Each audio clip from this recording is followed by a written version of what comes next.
Hello प्यारे बच्चों, welcome to Saumya maths classroom. उम्मीद है आप सब बहुत अच्छे होंगे। तो आपको इस नई क्लास का पार्ट 1 अभी शाम को मिल चुका होगा। तो उसमें आपने समझा था कि धातुओं का निष्कर्षण क्या होता है। हमने थ्योरेटिकली समझा था कि धातुओं को किस तरह से निष्कर्षित किया जाता है। मैंने पूरी प्रक्रियाएं समझाई थी, जितनी पॉसिबल विधियां होती हैं वो आपको समझा दी थी। अब मैंने आपसे कहा था कि अब नेक्स्ट वीडियो में हम ये समझेंगे कि जो प्रमुख दो सबसे ज़्यादा पूछी जाने वाली विधियां होती हैं, जिन्हें हम निस्तापन और भर्जन कहते हैं, वो क्या होती हैं। तो चलिए स्टार्ट करते हैं अपनी क्लास को। उसके पहले अगर आपने चैनल को अभी भी सब्सक्राइब नहीं किया है तो जल्दी से सब्सक्राइब कर लीजिए हमारे चैनल सौम्या मैथ्स क्लासरूम को, और लाइक कीजिए वीडियोस को ज़्यादा से ज़्यादा शेयर कीजिए। और इसी से हमारी कम्युनिटी बड़ी होती है। और साथ में, क्योंकि आप जानते हैं कि ऑफलाइन क्लासेस में मोटिवेशन क्या होता है, बच्चों को देख के टीचर मोटिवेट होते हैं। वो ये देखते हैं कि कोई बच्चा कितने अच्छे से पढ़ रहा है, पर यहाँ पर हमारे आपके बीच का कोई खास इंटरेक्शन हो नहीं पाता। तो इसके लिए हमें केवल एक ही चीज़ पे डिपेंड होना पड़ता है, आपके कमेंट्स पे, आपके लाइक्स पे।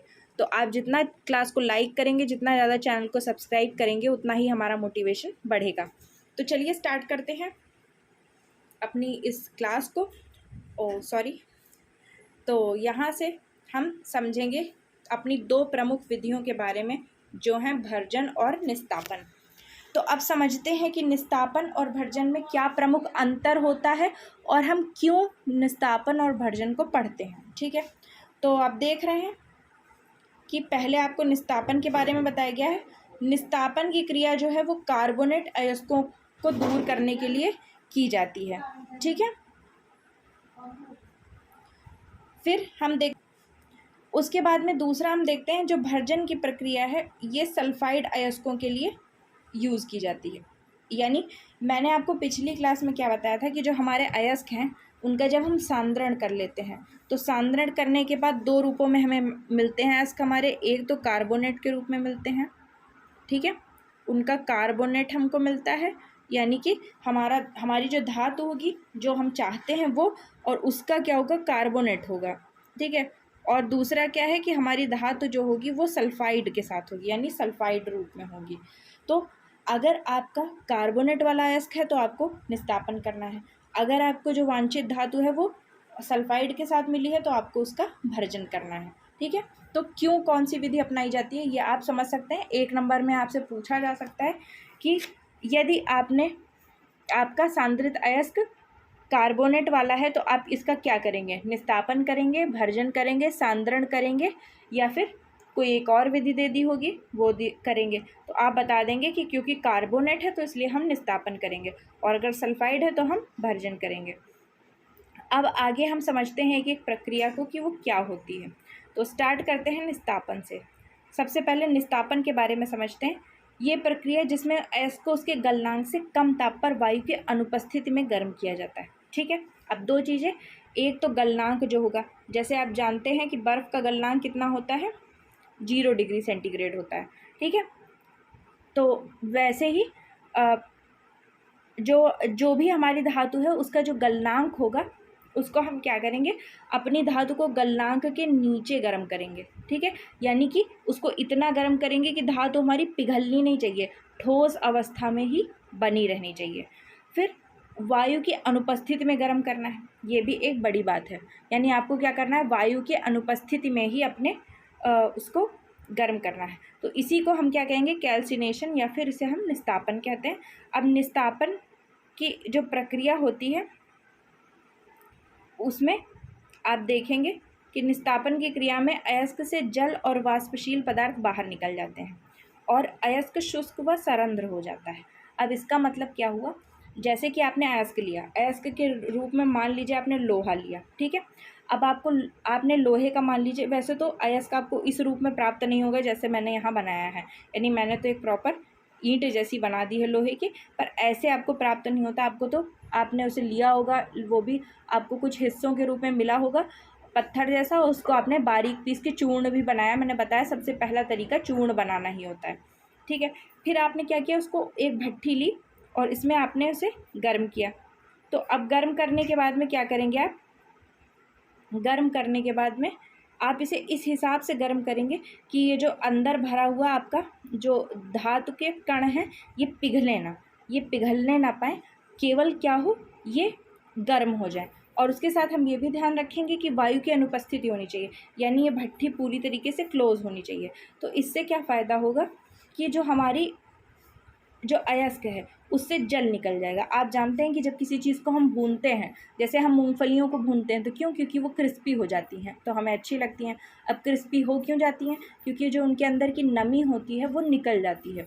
तो हम क्या करते हैं, अपनी मूंगफलियों को उतना भूनते हैं कि हमारी मूंगफलियाँ जले ना, लेकिन उनसे जो नमी है वो निकल जाए। तो उसी तरह हम अपनी धातु को क्या करेंगे, गलाएंगे नहीं, केवल उससे जल बाहर निकालेंगे। और जल का मतलब नमी। और दूसरा वाष्पशील पदार्थ, यानी ऐसे कुछ पदार्थ होते हैं जो वाष्पशील होते हैं, यानी जिनका गलनांक क्या होता है, कम होता है, तो वो उतनी देर में भाप बन के उड़ जाते हैं।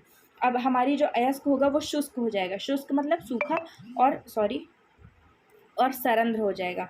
तो सरंध्र होने का मतलब क्या है कि वो दानेदार हो जाएगा। ठीक है, दानेदार का मतलब जैसे आप फिटकरी लेंगे, फिटकरी को गर्म करेंगे तो आप देखेंगे कि वो दानेदार हो जाती है, छिद्र युक्त हो जाती है, तो उसी को हम सरंध्र कहते हैं। ठीक है, अब निस्तापन के उदाहरण। ठीक है, तो अब हम स्टार्ट करते हैं, निस्तापन के उदाहरण समझते हैं। तो उदाहरण में हम देखेंगे कि निस्तापन के उदाहरण क्या हैं। कार्बोनेट एस को गर्म करने पर कार्बन डाइऑक्साइड CO2 गैस निकलती है। ठीक है, यानी जो हमारा कार्बोनेट अयस्क होगा उसे जब हम गर्म करेंगे तो उससे CO2 निकल जाएगी और अयस्क सरंध्र ऑक्साइड में परिवर्तित हो जाएगा। अब ये क्रिया कैसे होगी ये समझते हैं। देखिए, आपको आगे रिएक्शन दिया हुआ है और इस रिएक्शन के थ्रू हम समझते हैं। जैसे CaCO2 आपने लिया, ठीक है, कैल्शियम का कार्बोनेट लिया। अब इसे जब हमने गर्म किया तो क्या हुआ, इससे CO2 गैस निकल गई। तो आपके पास एक कार्बन था, वो आपका निकल गया, और 3 ऑक्सीजन थे, तो 3 में से 2 यहाँ पर निकल गए और एक देखिए यहाँ पे आ गया है। तो ये हमारा कैल्शियम ऑक्साइड ही है अभी भी। लेकिन अब क्या देखा आपने, देखा कि यहाँ पे कैल्शियम का कार्बोनेट था और वो बदल गया कैल्शियम ऑक्साइड में। तो आपने देखा था कि मैंने आपको पहले ही बताया था कि अगर आपके पास कार्बोनेट अयस्क है तो उसको हम क्या करेंगे, ऑक्साइड में बदलने के लिए निस्तापन का यूज़ करेंगे। इसी तरीके यहाँ पर जिंक का कार्बोनेट है, तो इससे हमने कार्बन डाइऑक्साइड निकाली और इसे जिंक ऑक्साइड में चेंज कर लिया। इसी तरीके यहाँ पे कॉपर का कार्बोनेट है, इसे हमने कॉपर के ऑक्साइड में बदल लिया। और यहाँ फेरस ऑक्साइड है और उसमें क्या है, साथ में नमी है। अब आप कह सकते हैं कि ये कार्बोनेट नहीं है। हाँ, ये कार्बोनेट नहीं है, लेकिन आप ये देख रहे हैं कि इसमें क्या है, साथ में नमी है। H2O का मतलब क्या हुआ, जल, और जल का मतलब हुआ कि वो वाष्प या नमी के रूप में होगा। तो जब हमें नमी दूर करनी होती है तो भी हम निस्तापन का यूज़ करते हैं, क्योंकि हम इसे वायु की अनुपस्थिति में करते हैं और साथ में क्या करते हैं, गलनांक के नीचे करते हैं। तो यहाँ से जल अलग हो गया। अब ये हो गए निस्तापन के उदाहरण। अब चलते हैं निस्तापन के गुण की ओर। तो सबसे पहला गुण इसका क्या होता है, जो मैंने आपको बताया अभी, निस्तापन में आर्द्रता दूर हो जाती है, यानी कि हमारा अयस्क क्या है, पूरी तरीके से सूख जाता है। दूसरा, इसमें कार्बोनेट से CO2 गैस निकलती है और वे ऑक्साइड बना लेते हैं। यानी कि अगर आपका अयस्क कार्बोनेट है तो उससे क्या होगा, CO2 गैस निकल जाएगी और ऑक्साइड बन जाएगा।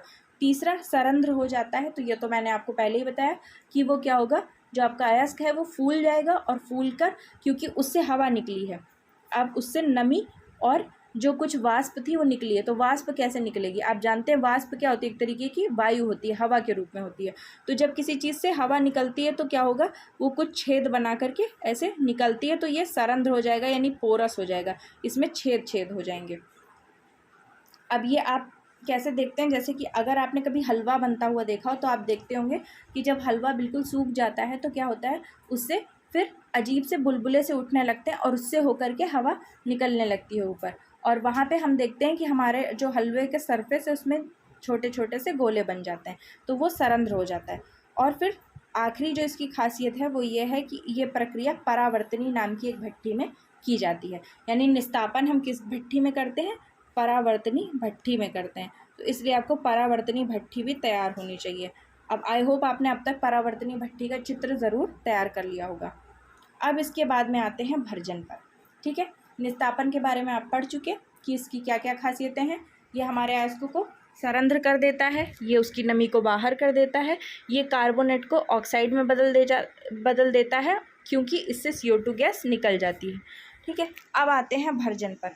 अब भर्जन कैसे होता है, अयस्क को उसके गलनांक से कम ताप पर, यानी इसमें भी क्या है, अयस्क को उसके गलनांक से कम ताप पर किया जा रहा है और वायु की उपस्थिति में गर्म किया जाता है, तो इसे भर्जन या रोस्टिंग कहते हैं। अब रोस्टिंग आपने बहुत सुनी होगी, रोस्टिंग कहते हैं भर्जन यानी कि भूनने को, यानी ये भर्जन और कुछ नहीं है, ये भूनना है। जैसा आप अपनी सब्जी को भूनते हैं ताकि वो और क्रिस्पी हो जाए, तो ये भूनना ही है जिसे हम रोस्टिंग कहते हैं। अब इस क्रिया में क्या होता है, एस और एस आदि की अशुद्धियाँ वाष्पशील ऑक्साइड के रूप में निकल जाती हैं। आर्सेनिक और सल्फर की जो अशुद्धियाँ हैं ये निकल जाती हैं और अयस्क ऑक्सीकृत होकर धातु ऑक्साइड में बदल जाता है। अब वहाँ पे क्या था, वहाँ पे आपको कार्बोनेट नाम की अशुद्धि को दूर करना था और यहाँ पे आपको आर्सेनिक और सल्फर नाम की अशुद्धियों को दूर करना है, तो उसके लिए हमें अपने अयस्क को भूनना होगा, यानी कि उसका भर्जन करना होगा। अब आगे देखते हैं भर्जन के उदाहरण पे। स्लाइड अभी पूरी तरह खुली नहीं है, हाँ खुल गई। भर्जन के उदाहरण, तो देखिए भर्जन के क्या क्या उदाहरण हैं हम समझते हैं।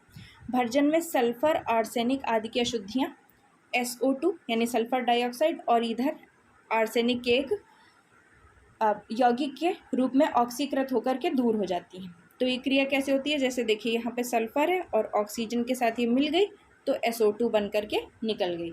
उसी तरह आर्सेनिक है और ऑक्सीजन से मिल गया तो यहाँ पे आर्सेनिक का ऑक्साइड बना करके निकल गया।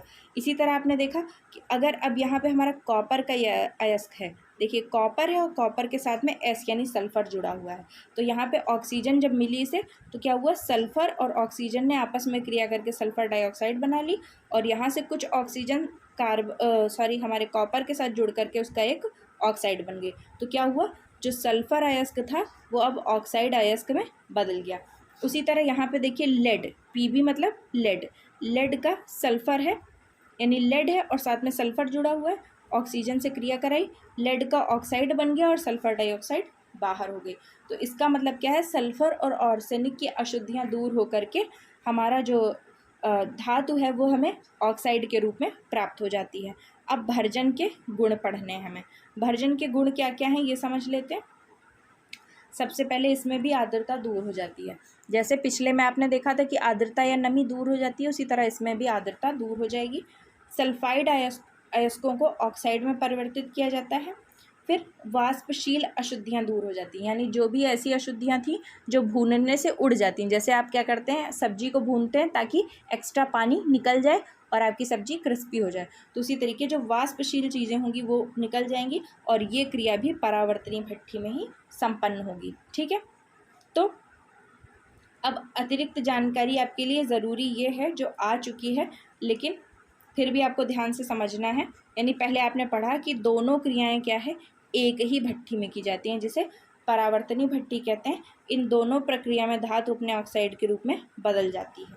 ठीक है, तो दोनों में अगर अंतर पूछ लिया जाए तो अंतर आप कैसे बता सकते हैं कि अंतर क्या है, कि एक में हम ऑक्साइड में बदलते हैं किससे, कार्बोनेट से, और दूसरे में हम सल्फ़र या फिर आर्सेनिक अशुद्धि को दूर करके उसे ऑक्साइड में बदलते हैं। लेकिन अगर पूछ लिया जाए कि इन दोनों में सिमिलरिटी क्या होती है, तो सिमिलरिटी में आप लिख सकते हैं कि पहला तो ये दोनों क्रियाएं परावर्तनीय भट्ठी में की जाती हैं, दूसरा ये दोनों क्रियाएं धातुओं को उनके ऑक्साइड में परिवर्तित कर देती हैं, और तीसरा इन दोनों क्रियाओं में वाष्पशील अशुद्धियाँ भी निकल जाती हैं। तो ये तीन आपकी जो सिमिलरिटीज़ हो गई। ठीक है, तो आई होप आपको पूरे तरीके से समझ में आ गया होगा। आपने भर्जन समझ लिया। भर्जन किस तरह किया जाता है कि हम अपनी धातु को कम गलनांक पे, यानी कि गलनांक से कम पर वायु की अनुपस्थिति में अगर हम गर्म करेंगे तो उसे निस्तापन कहेंगे, और अगर वायु की उपस्थिति में हम क्या करेंगे, गलनांक से नीचे उसे गर्म करेंगे और उसे भूनेंगे तो उसे भर्जन कहेंगे। ठीक है, और जो निस्तापन होती है उसमें कार्बोनेट नाम की अशुद्धियाँ दूर होती हैं, जबकि जो भर्जन होता है उसमें सल्फ़र और आर्सेनिक की जो अशुद्धियाँ हैं वो दूर हो जाती हैं। तो आई होप आपको ये वीडियो अच्छा लगा होगा और समझ में भी आया होगा। अगर आपको वीडियो पसंद आया हो तो प्लीज़ इसे ज़्यादा से ज़्यादा लाइक करें, ज़्यादा से ज़्यादा लोगों के बीच में शेयर करें और चैनल को ज़्यादा से ज़्यादा सब्सक्राइब करें। तो तब तक के लिए थैंक्स फॉर